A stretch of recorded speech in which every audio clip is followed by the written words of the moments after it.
Yeah, my work in the area of complexity of simulation is I'm not a computer scientist, I have to admit, I have to say in the first hand. I'm the one more from the social scientist, for the philosophical background. And the interesting thing of complexity is that, in particular modern societies, but I would say social complexity evolved over thousands of years now. And it's interlocking patterns not only between human individuals interacting with each other, but also with the natural and social environment and the emergence of a social environment, which again feeds back into the individuals. So my particular work is social science on theory, using agent-based simulation models as a tool for developing and exploring sociological theories. And in the particular project in which I'm now involved, I'm more a data analyst, I would say.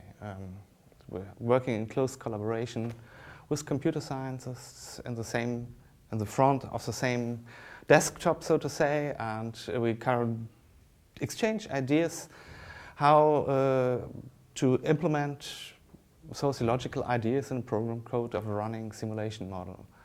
And so it's quite a lot of fun. I'm working in a project called GLODOS on the global dynamics of extortion record systems.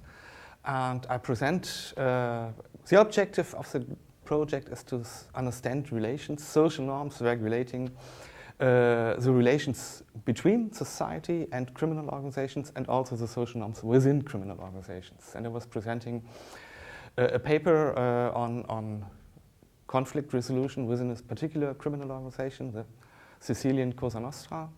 It's based on mostly literature analysis, and there were several wars in this criminal organization, and we analyzed this with the means of simulation models. So the interesting question from a sociological, philosophical point of view is the ongoing Hobbes problem, when he pointed out the idea that individuals living in a state of nature, they are in a state of war against everybody against everybody, which is a very well-known problem in the philosophy of social science. And obviously it is well known that Hobbes invented the idea of a state as regulating, enforcing the legal norms. And criminal organizations operate outside these legal norms. So they provide a lab, so to say, for exploring exactly this problem that already Thomas Hobbes posed in his centuries ago in the 16th 17th century. So we analyzed how war and peace emerges in the criminal organization. It's based very much on empirical data. So this was my presentation here at the conference. And we use this as a kind of comparison to a different model of a different criminal organization. And so this work I presented here was mainly based on literature analysis, and the other model was based on close collaboration with the police. And we got court files, and I was the one to analyze these court files that you finally could be transformed into a model code of a running simulation model.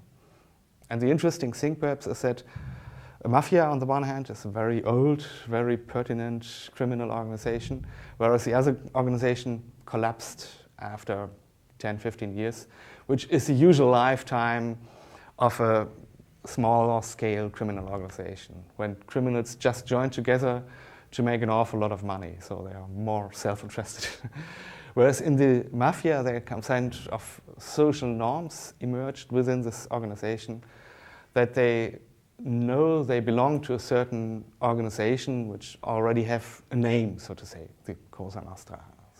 So perhaps one thing to add is, this is a very theoretical what I now present here, but the collaboration with the police is a two-way direction. They inform us how they perceive the situation.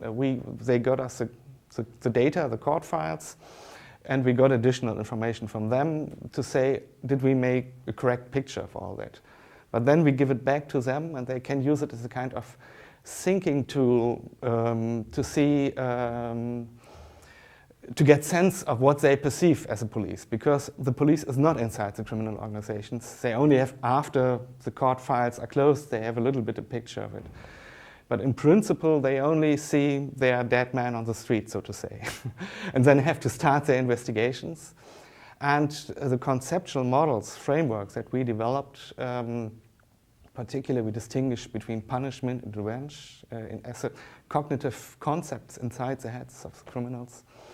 And this, as I say, makes them help to get sense of what they see from outside as policemen when they try to get a picture of what's going inside the criminal organizations that they